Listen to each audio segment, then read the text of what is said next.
They feel like they're going to get a presentation. They feel like they're going to buy a used car. They're only doing it because they have to sell their house, and you're the part of the essential process. So if you can go in first and then relieve them of the stress of spending another 2 or 3 nights with another realtor, you're going to give them a great relief. Okay, so put yourself in a position to do that. Confirm the appointment, and there is some important dialogue around this. By the way, why do we confirm appointments? Because we're professionals. Yeah, we're professionals, and our time is what? Imagine if I'd driven all the way to Katy from downtown last night, and I live in Tomball. If I had driven an hour and a half in stop-and-go traffic on I-10 and gotten there and they weren't home, what a royal waste of time. Okay? Professionals confirm appointments. Have you set a dental appointment recently? How many phone calls or emails do you get from the office confirming that appointment? I mean, they're driving me crazy. I've got one tomorrow, and they're calling me yesterday to confirm another one in the future. I mean, it's just mind-boggling. The same office, okay? Professionals confirm. But you're not just confirming the appointment, you're confirming who's going to be there. So look at this dialogue. The reason for my call is to make sure that both you and your spouse, Susie, whoever, will be there tomorrow night at 7. I really appreciate your time and look forward to meeting with you both tomorrow night.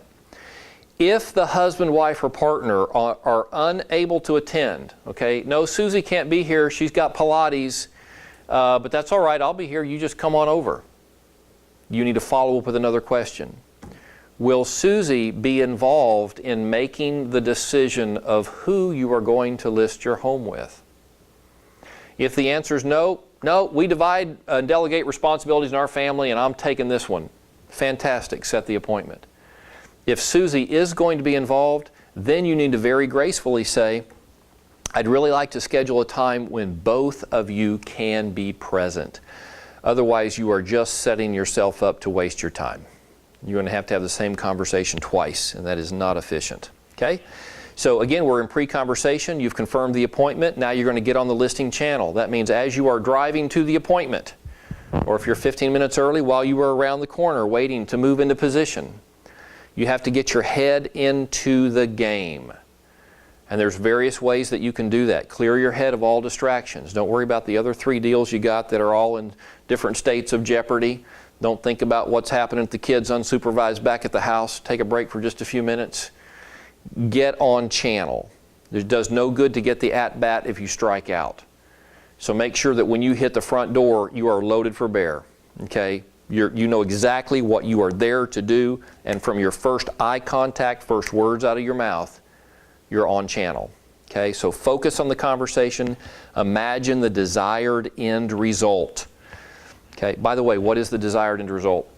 Win-win relationship. That's right. Not necessarily get the listing because you don't know yet if you want it. But to determine if a win-win relationship can be created. If you get the answer to that question, you win. All right, arrive on time. There's just some general rules there. Park on the street, not the driveway. Okay, in case somebody needs to come or go while you're there. Some of them, people are paranoid about you dripping oil on their driveway. Even if your car doesn't drip oil, they don't know that. They'll be distracted by it the whole time. When they answer the door, what we encourage you to do is introduce yourself. Hey, I'm Frank with RE/MAX. Thanks so much for inviting me over tonight. Would you like me to remove my shoes? Okay? We always coach you to offer that. It won't be a big deal to most people, but for some, it's a huge deal. Cultures. Chinese people will, or Asian people will always want you to remove your shoes, but not just them. Others, Indians too. Yeah. Yeah, so just offer. It's always polite. Okay?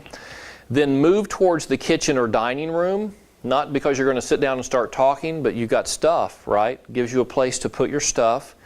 If they're ready to sit down, say, hey, would you mind before we sit down to talk, would you give me a tour of your house? I'd love to see your home. Okay? And they'll probably take you out in the backyard too. That's great because you're looking around the whole time. There's really 2 purposes of this tour. One is to assess amenities and condition of the home. You already know what they've told you, excellent, good, poor, fair, but what are you seeing? Okay? I did a walk around last night, saw all kinds of stuff. I mean, I saw trim boards that had raw wood on them. I had to ask about that. I almost stepped in a hole in the backyard. I had to ask, what was that about? Thought it might have been a French drain that was collapsing. Turns out it was an old stump that was rotting away. Okay, you need to know these things. So you're assessing amenities and conditions. And the second purpose is to build rapport. You're warming up the relationship. Hey, I see little Johnny's in Little League. You know, my little Sammy's plays too. What league are y'all in? Okay. I see y'all went to the Grand Canyon. Oh, fantastic. You're just warming up the relationship and building rapport so that by the time you get to the kitchen table, they like you. Now, when you get back to the table, we recommend that you ask, where would you like me to sit? You don't want to sit in Papa Bear's chair if no other human has ever sat there but Papa Bear. Okay, so make sure they're comfortable. If they ask you, and I did on Monday night as a listing conversation, and they asked me, well, where would you like us to sit? What was my answer? Where I can see both of you. What you want to avoid is a ping pong situation where you're in the middle and they're on your right and left and you're doing this the whole time. Because while you're looking here, you know what's happening over here? They're sending signals. Okay? You don't want that. You want to be fully engaged with both of them the whole time. So ask them where they want you to sit, so you don't sit in somebody's chair. But then if you have an opportunity, position them so that you can see them both and talk to them at the same time. All right. So quick review. I'm not going to take time to go through that, but that's just a review of all the things we've just talked about to get ready for the conversation. Let's get into the conversation. Once you're seated, you are entering the conversation zone, okay? And we're going to deliver 3 messages as we're setting the tone, and here they are. The 3 messages. Not all realtors behave alike. There is a difference among realtors. We must find and agree on the most appropriate price entry point, and we each have roles with specific expectations. Those are the 3 things you're going to cover in the conversation, okay? And the structure and flow is you're going to engage, and all that means is you're going to ask questions. You're going to deliver a message that's appropriate to their answer. You're going to ask a question, listen to what they say, and then deliver an appropriate response. And then gain agreement with them after you deliver that response. Wouldn't you agree that this is the most appropriate way to respond? Okay? So engage, deliver message, gain agreement. That's what we call the rhythmic flow of the conversation. Okay?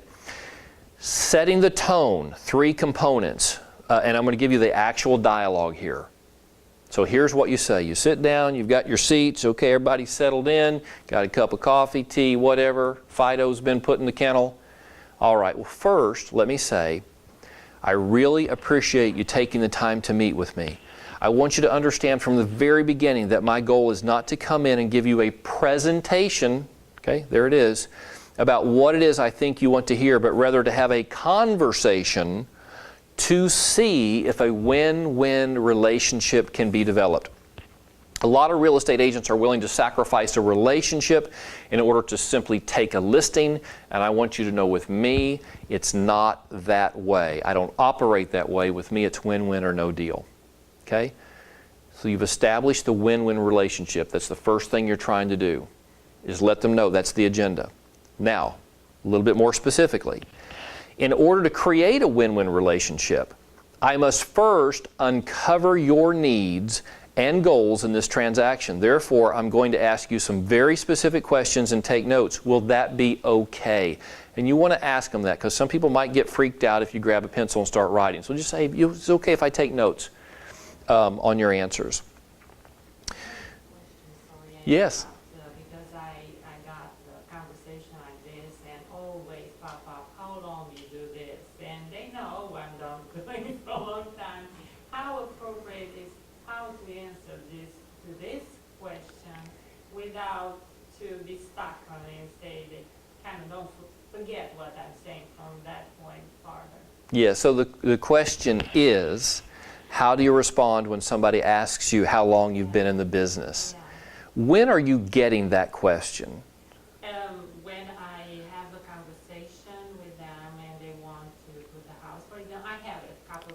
Face-to-face, when you're at the kitchen table, that's when they're asking? Not really a face-to-face, but I'm afraid that will happen, that I have it on the phone.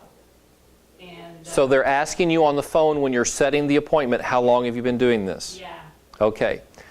So what that's revealing, the canary in the cage here, is you are not conveying a strong sense of confidence when you talk to them on the phone.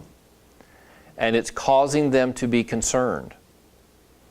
my following conversation with them was they had that experience with two other realtors, Yes. and they took off the house from the market. Yes. Back. Yes. So they are looking for me because I'm Romanian like them. Yes. They try to go on this path. Yes.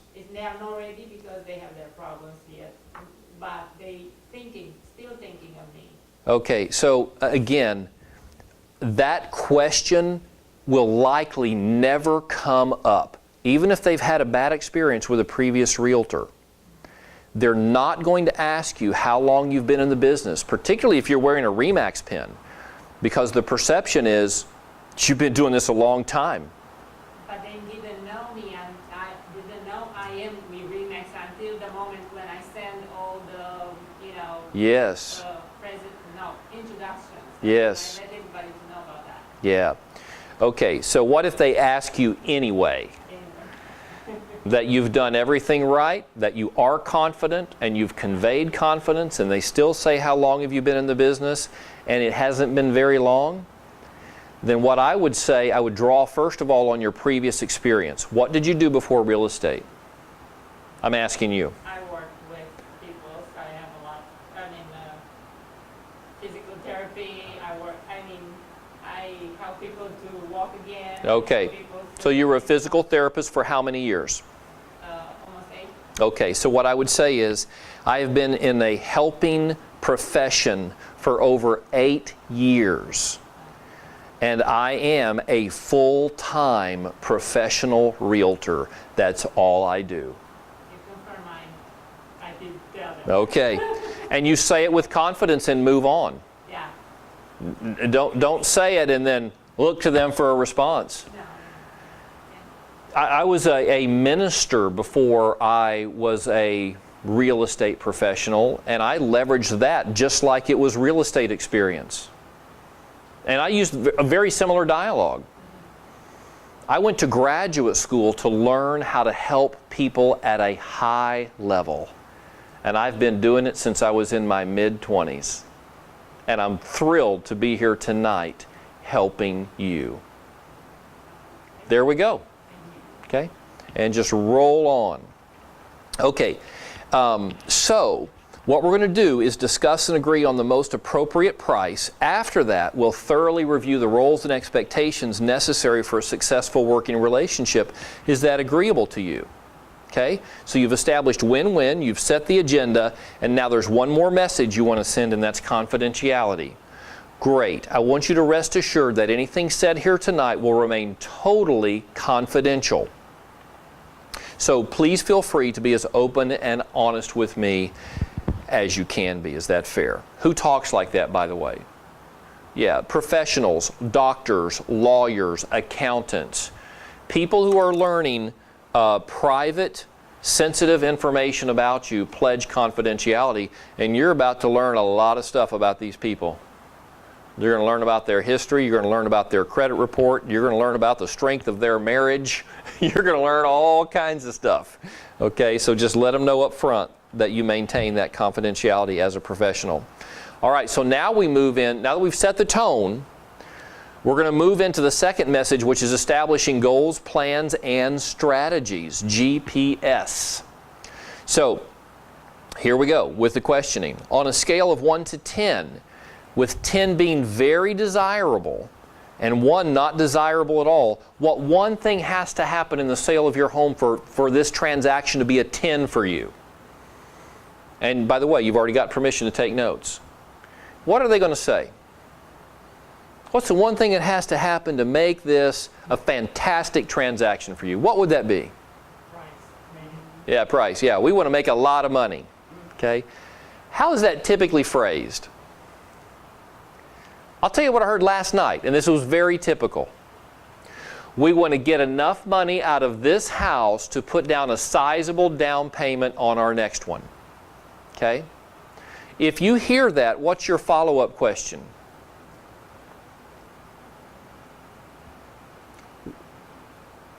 What does sizable mean? Right? Because you really don't, that didn't tell you anything, did it? What does sizable mean? When I had this conversation last night, we had to talk through it and figure it out. And that's exactly what we did. They're planning on buying a $200,000 house, and they want to put 20% down. This came out in my follow-up questions. And so we finally drilled down. They need $40,000 out of the sale of this home. That would be a 10 for them.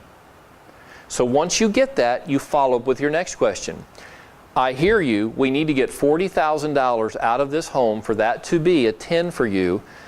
If we could do that and get you one additional thing, what would really make the sale of your home a 10 plus? Is there anything else that would just really make this a fantastic transaction for you? What might they say now? Fast. That's exactly right. You're going to hear a timing issue.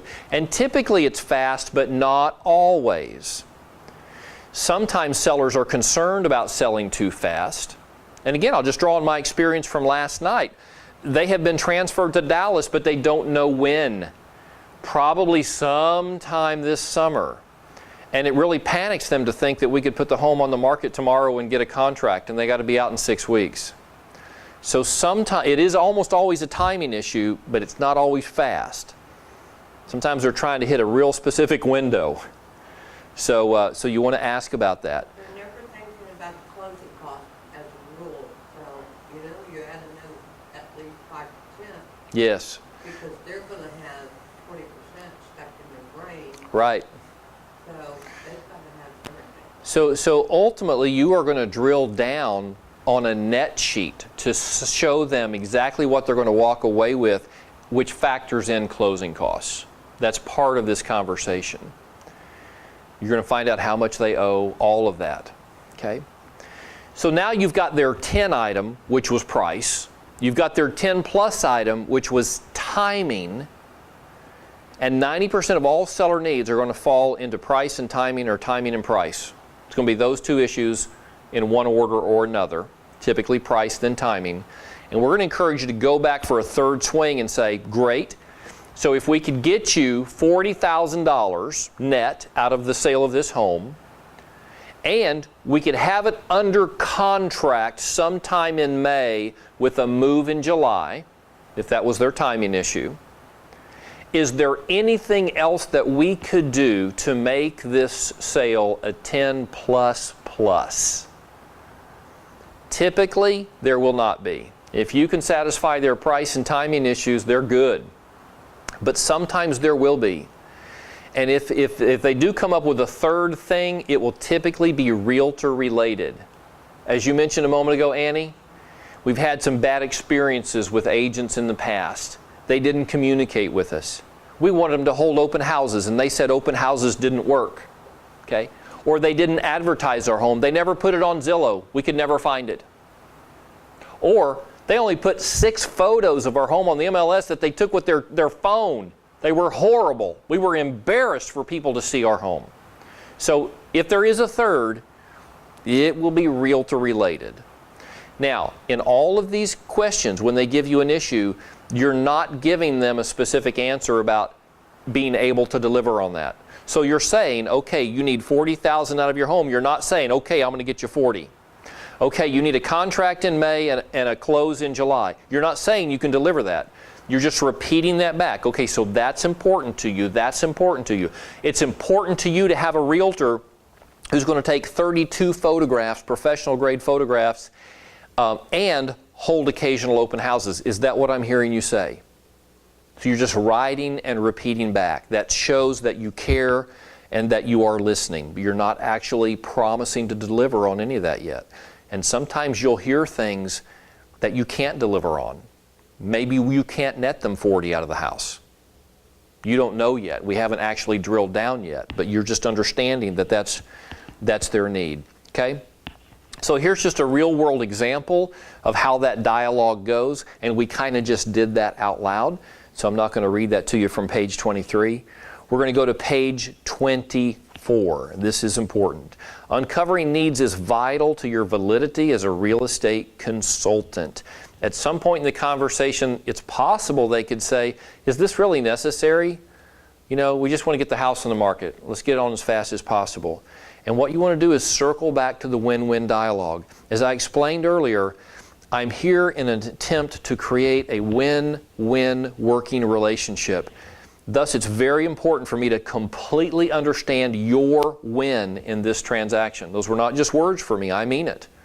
I want to understand what you guys need out of this transaction. Besides, if I don't know your specific needs, then I won't be able to identify the most appropriate price entry point. Because pricing is not a fixed number. Pricing relates to your timing need and other needs that you might have. So I need to understand what those needs are so that we can determine the most appropriate price entry point. Okay? Page 25.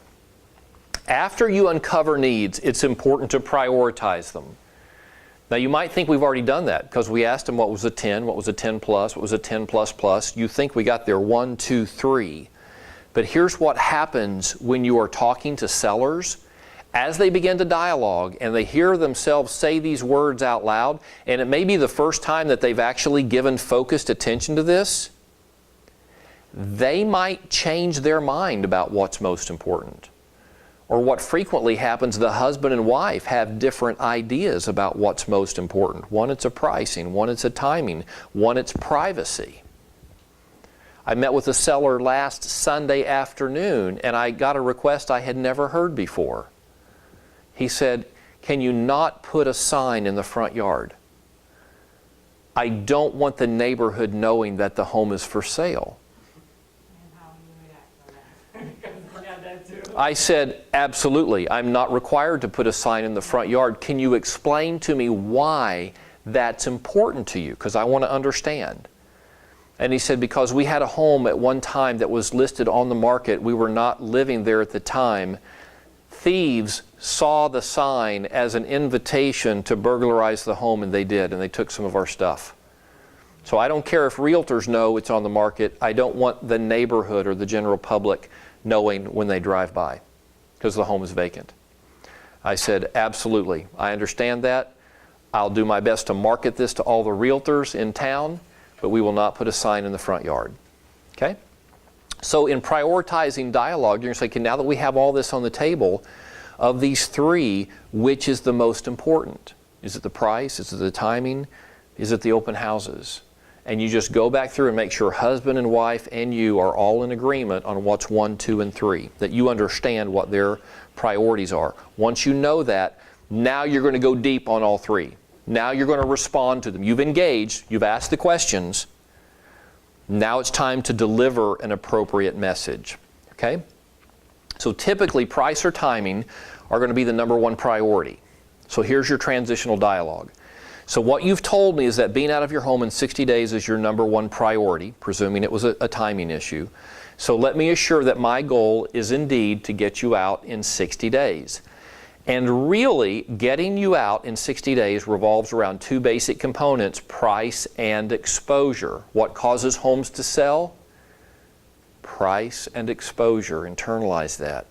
Since exposure does us little good if the home is incorrectly priced, we should focus first on developing an appropriate pricing strategy that will lead us to the most appropriate price entry point. Now, by the way, this is presuming that timing is their number one issue, and we've kind of turned it into a pricing conversation, haven't we? What if they had said pricing, getting $40,000 out of the sale was their most important issue? Where are we going to start? Pricing.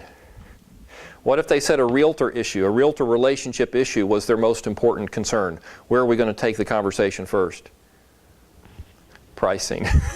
Yes, because nothing else matters if we don't get the pricing right. So you're going to affirm and acknowledge their priority, and you are going to circle back and deal with it. But you're always going to move towards the pricing conversation first, okay? So let me ask you, do you think a pricing strategy is important? Share with me why you feel that way. If their answer is correct or close to correct, say exactly, and then you move into the justification dialogue. If their answer is wrong, then you say, let me just consult with you a little bit about pricing, and you move into the justification dialogue. Who's in control of this conversation? You are. You are. So regardless of what they say, you're leading them down a path that you want to go because you are the professional. You know, when you go into an examining room, it's the doctor who asks the questions, okay? And then you respond. So here we go. The justification statement. What we must remember is that the pricing game is all about justification. Therefore, we must put ourselves in a position to defend our list price. The moment we're unable to defend our list price, we lose leverage. And when we lose leverage, we start leaving your money on the table. Now, to me, leaving your money on the table is simply unacceptable. Wouldn't you agree? Okay? Doing anything than maximizing your net out of this transaction is unacceptable to me. I want to get you the most amount of money. Wouldn't you agree? That should be a priority. Okay. Well, great. Let me show you the research I've already done. And again, this is where we get into a little bit more detail on the pricing, which is where I want to go today. Page 27 in the manual has some dialogue here that's specifically related to FSBOs and expireds. So if that is a prospecting source for you, you want to look very carefully at page 27. Okay? If they're a FSBO or expired, they have realtor issues. That's what you have to know and be prepared to deal with that. FSBO, they don't think they need you. Expired, they hate you. Okay? Because you're just like that one that misled them. So there's some dialogue to deal with that. Page 28, just in a normal classic listing conversation, we move into a discussion of our CMA summary pages. And here's the dialogue around this, and I really like this dialogue, and I use it. I found it to be highly effective. So when you're having the pricing conversation, if you don't have a highly effective strategy, consider this. And by the way, there's some interesting comments right up front in the first paragraph. Don't overwhelm the client with a 40-page CMA. And I know some people, a realtor I actually work with quite a bit does that. I mean, they'll print out this god-awful stack of 85 pages with graphs, charts, photos. And you can get that, by the way, very easily. Anybody familiar with RPR? Oh my goodness, you go in there. The mini report's about 16 pages long. The full report's about 85. Look like you stayed up for the last 2 weeks. Okay? To me, that is unnecessary and frivolous. That's not my strategy. Don't do that. Here we go. You see, Mr. and Mrs. Seller, there are 3 basic sheets in real estate: the sold sheet, the dream sheet, and the expired sheet. The sold sheet represents what we can expect to get in this area at this time. Okay? 100% of the people on this sheet have already achieved what you're trying to achieve. They've sold their home. Okay? The dream sheet is our competition. It tells us what people are hoping to get in this area at this time. What status are these properties that we're looking at now? The dream sheet. Actives. These are the actives, the active comps. What most people do not realize, and this number is way out of date, it says what most people don't realize is that only about 50% of the dreamers actually make it to the sold sheet the first time around. You can modify that a little bit. What it's implying is that they go expired, and that's not true in this market. However, what is true is that about 50% of the dreamers reduce their price before selling. So what you can say is that we know about 50% of the people on the dream sheet are going to have to start the downward momentum ball of price reductions, ultimately netting less from their home than they would have had they priced it appropriately. The other 50% go to the dreaded expired sheet.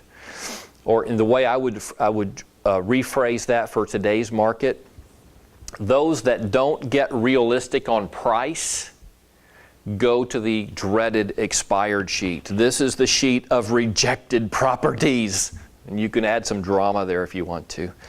And it tells us what people are not willing to pay in this market. Now, do we want to position ourselves in a way where we are expecting to sell the home or merely hoping to sell the home? Oh, we want to, expecting, of course. Then based on the needs we covered tonight, which sheet, and you've printed actually separate pages for the solds, the actives, and the expireds, which of these sheets do you believe that we should study to determine the appropriate entry price? If they say the sold sheet, hallelujah. They just took ownership of the fact that they're going to be realistic in their pricing. Okay? So if they say that, then exactly, let's look at the most important research. By the way, I had this conversation last night. That's how fresh this is in my mind.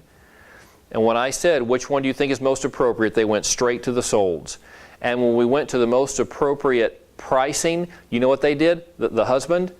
He looked at the average price per square foot of the solds, and he said, I think that's our number. And inside, what am I doing? Cartwheels.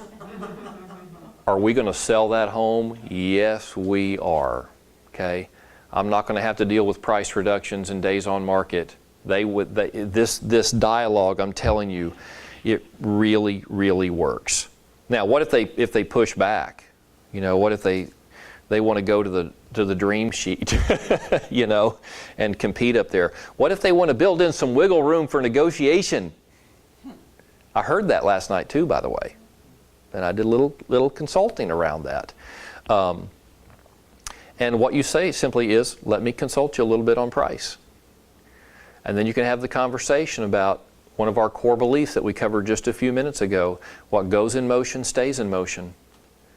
If we overprice, then we're going to have to take price reduction, because the sold sheet tells us people are unwilling to pay that for homes like that in this market. So if we come up here hoping to catch some California buyer who doesn't understand local values, we are dreaming. Okay? And dreamers take price reductions, and once that momentum ball starts, it drops below the level of what people have actually sold homes for in this neighborhood. There's momentum behind that, and we don't want to do that in your case, because that would be leaving your money on the table. Okay? So, presuming that you've gotten them to reasonable, looking at the solds, looking at the sold information available, can you understand how a reasonable buyer would price your home somewhere between X and X? And that could be the range of the solds. And before I go in on these conversations, I take these CMAs and I extrapolate the information. I take the sold price per square foot, I multiply it by the square footage of this home, and then I know. Can you see how a reasonable buyer consulting this information would price your home somewhere between $175 and $182? Somewhere in that range. Okay? And if they say, yeah, I think so, then great. Let's make sure, now that we have our price range, let's make sure that that range will satisfy your financial need. And in our example, what is that need that they stated? Number one priority in the sale of the home. Yeah. Out of the sale, what would make it a 10 was net 40. Remember that? They wanted a net $40,000 so they could put 20% down on a $200,000 property. We didn't answer that concern at that time. We just validated it that that is their concern.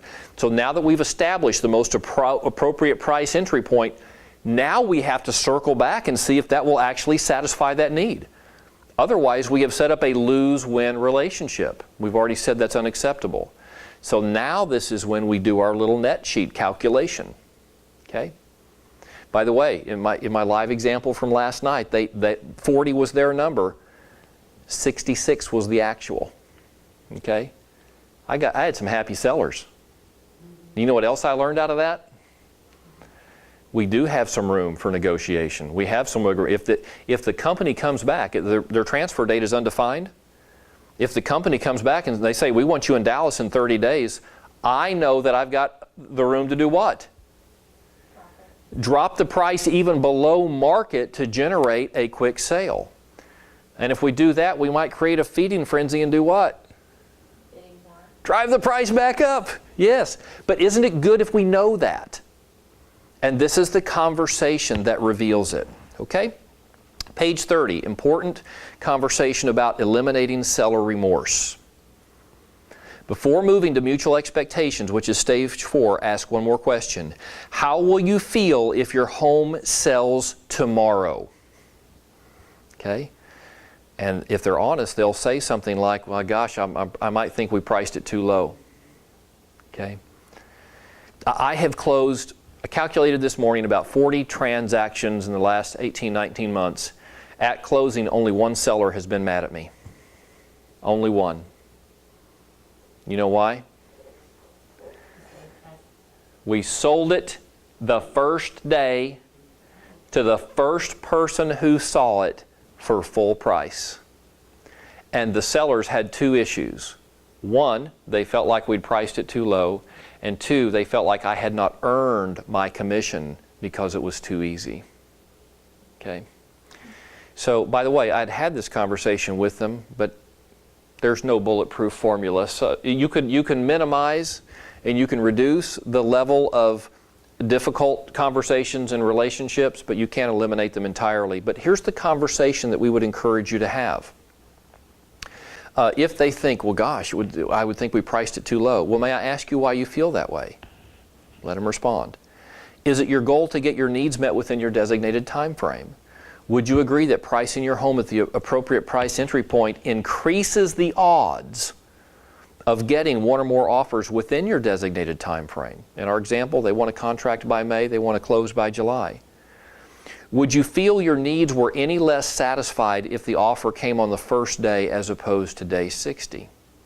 Okay, well, no, that's within my designated time frame. Okay, I guess the point is that all the research we just analyzed